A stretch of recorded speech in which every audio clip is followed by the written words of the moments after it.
Hello दोस्तों, क्या हाल है। आज फिर से हाजिर हैं लेकर यूपी की 25 बड़ी और जबरदस्त अपडेट्स, ताज़ा जानकारियां और वो ब्रेकिंग खबरें जो आपके लिए बिल्कुल काम की होने वाली है। चाहे आप आम आदमी हो या खास, अमीर हो या गरीब, बच्चे हो या बुजुर्ग, आप सबके लिए आपका DLU न्यूज चैनल खबरें लेकर आ गया है। तो देर किस बात की, फटाफट वीडियो में आगे बढ़ते हैं और सबसे पहले कौन सी खबरें खास होंगी वो देख लेते हैं। गोरखपुर में होने वाला रोजगार महाकुंभ इस बार युवाओं के लिए बड़ी खुशखबरी लेकर आया है, जहाँ 10,000 से भी ज्यादा पदों पर भर्ती की तैयारी चल रही है। लेकिन कब और कैसे होगा ये आयोजन, जानिए आगे विस्तार से। उत्तर भारत में अब मौसम का मिजाज बदलने वाला है। ठंडी हवाओं ने दस्तक दे दी है और तापमान में लगातार गिरावट दर्ज की जा रही है। आखिर कब शुरू होगी शीतलहर, पूरी जानकारी आगे बताएंगे। देश में तेज रफ्तार की दिशा में एक बड़ा कदम उठने जा रहा है। भारत की पहली बुलेट ट्रेन अब हकीकत बनने के बेहद करीब है। अगस्त 2027 में क्या होगा खास, जानिए इस रिपोर्ट में आगे। संयुक्त अरब अमीरात और ओमान से यूपी के युवाओं के लिए आई है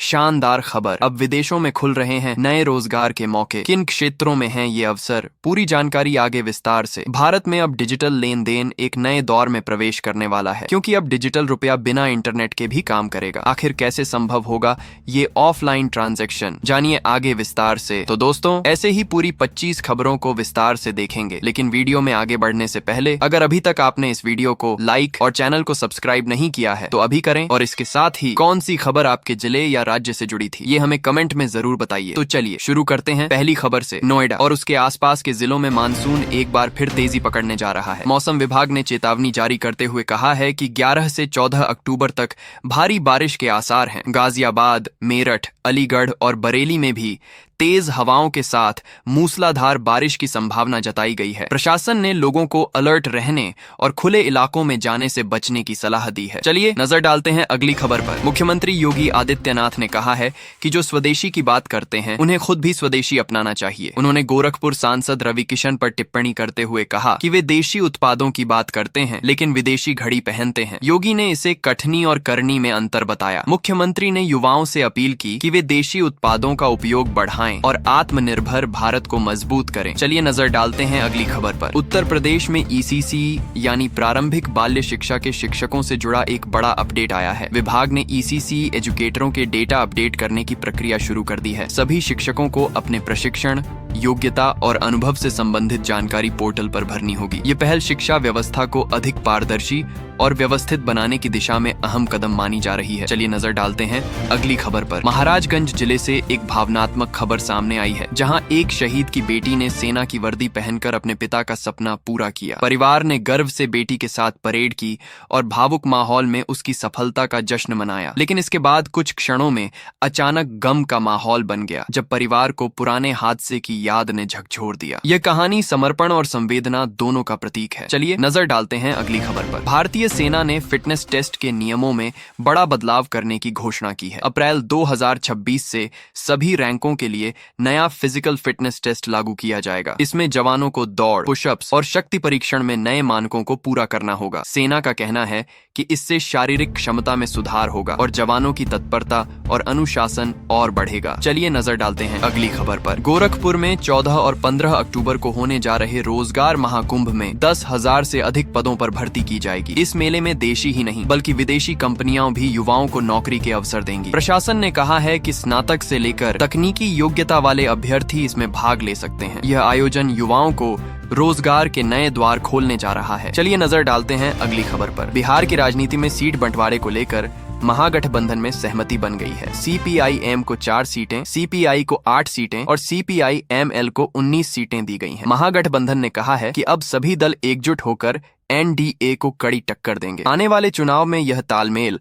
राज्य की सियासी दिशा तय कर सकता है। चलिए नजर डालते हैं अगली खबर पर। उत्तर भारत में ठंड की दस्तक शुरू हो गई है। दिल्ली, उत्तर प्रदेश, बिहार और पंजाब में ठंडी हवाएं चलने लगी हैं और तापमान में गिरावट दर्ज की जा रही है। मौसम विभाग ने अगले कुछ दिनों में शीतलहर जैसी स्थिति बनने की संभावना जताई है। लोग अब सुबह शाम गर्म कपड़ों का उपयोग करने लगे हैं और त्योहारों के बीच मौसम का यह बदलाव चर्चा में है। चलिए नजर डालते हैं अगली खबर पर। रेलवे ने सफाई व्यवस्था को सख्ती से लागू करते हुए बड़ा कदम उठाया है। अब ट्रेन या स्टेशन पर गंदगी फैलाने वालों पर जुर्माना लगाया जाएगा। रेलवे ने यात्रियों से अपील की है कि वे स्वच्छता को बनाए रखें और नियमों का पालन करें। जो लोग जानबूझकर गंदगी फैलाते पाए जाएंगे उन पर भारी जुर्माना वसूला जाएगा। यह निर्णय स्वच्छ रेल स्वच्छ भारत अभियान को नई दिशा देगा। चलिए नजर डालते हैं अगली खबर पर। भारतीय स्टेट बैंक ने शनिवार को अपनी कुछ डिजिटल सेवाओं में अस्थायी व्यवधान की घोषणा की है। बैंक के अनुसार रखरखाव कार्य के चलते यूपीआई, IMPS और NEFT सेवाएं कुछ समय के लिए प्रभावित रहेंगी। हालांकि ATM और कार्ड से जुड़ी सेवाएं सामान्य रूप से चलती रहेंगी। ग्राहकों को सलाह दी गई है कि वे आवश्यक लेन देन पहले ही पूरा कर लें। चलिए नजर डालते हैं अगली खबर पर। झारखंड के पलामू जिले में किसान विशाल कुमार ने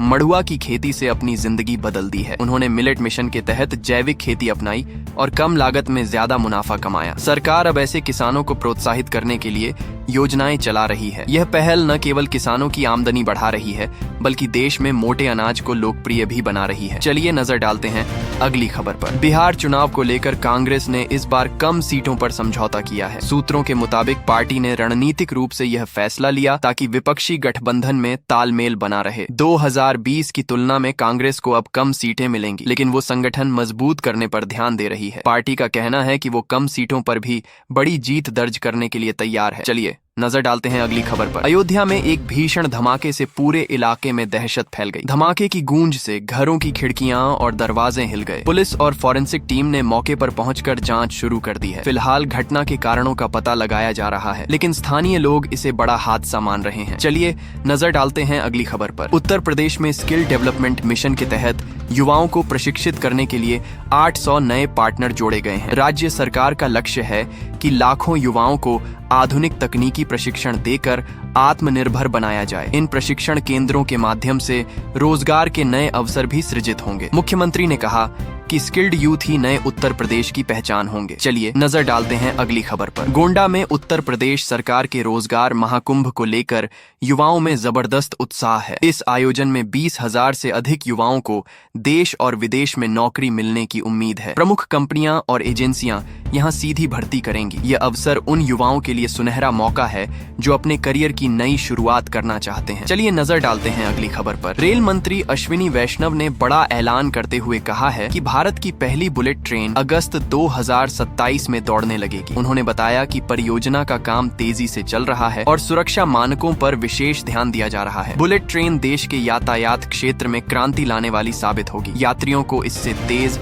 आरामदायक और आधुनिक सफर मिलेगा। चलिए नजर डालते हैं अगली खबर पर। संयुक्त अरब अमीरात और ओमान में उत्तर प्रदेश के युवाओं के लिए रोजगार के नए अवसर खुले हैं। राज्य सरकार ने दोनों देशों की कंपनियों के साथ समझौता कर युवाओं की नियुक्ति की प्रक्रिया शुरू की है। योग्य अभ्यर्थियों को निर्माण, तकनीकी और स्वास्थ्य क्षेत्र में नौकरियां दी जाएंगी। ये पहल यूपी के युवाओं को वैश्विक स्तर पर पहचान दिलाने की दिशा में अहम कदम है। चलिए नजर डालते हैं अगली खबर पर। भारत में अब डिजिटल रुपया ऑफलाइन भी इस्तेमाल किया जा सकेगा। नई तकनीक के तहत लोग बिना इंटरनेट कनेक्शन के भी भुगतान कर पाएंगे। रिजर्व बैंक ने बताया कि यह सुविधा उन इलाकों में उपयोगी होगी जहां नेटवर्क कमजोर रहता है। डिजिटल रुपया प्रणाली को सुरक्षित, तेज और सुविधाजनक बनाने पर काम जारी है। चलिए अब बढ़ते हैं अगली खबरों की ओर। त्योहारों के दौरान रेल यात्रा करने वालों के लिए एक खास गाइड सामने आई है। यात्रियों को सलाह दी जा रही है कि वे सामान पैक करते वक्त कीमती इलेक्ट्रॉनिक्स, दस्तावेज और दवाइयां हाथ में रखें। बैग को ज्यादा न भरें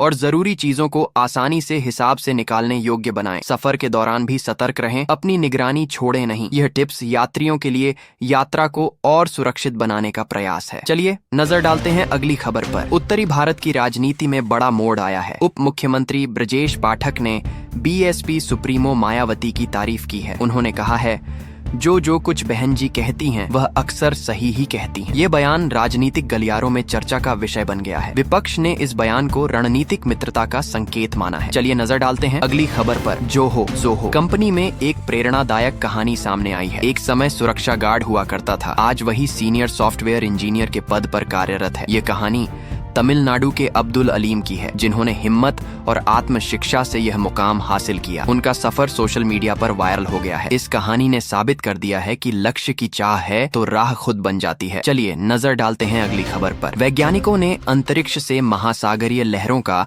एक अद्भुत दृश्य रिकॉर्ड किया है। उपग्रहों ने आंकड़ों से पता लगाया कि तूफान के दौरान लहरों की औसत ऊंचाई करीब 20 मीटर के आसपास थी। यह लहर लगभग पेरिस के आर्क डी ट्रायम्फ जितनी ऊंची मानी जा रही है। जानकारी ये देती है कि समुद्र में तूफान की ऊर्जा कितनी तीव्र हो सकती है। तो दोस्तों, ये थीं आज की कुछ महत्वपूर्ण खबरें और जानकारियां जो आपके लिए बेहद उपयोगी साबित हो सकती हैं। ऐसी जानकारी आपको शायद और कहीं एक साथ न मिल सके, इसीलिए रोज की ताजा खबरों के लिए हमारे चैनल को सब्सक्राइब जरूर करें और वीडियो को लाइक नहीं किया तो लाइक करें। साथ में अपने जिले का नाम कमेंट में लिखें ताकि आपके जिले से जुड़ी हर जानकारी आप तक पहुंच सके। धन्यवाद।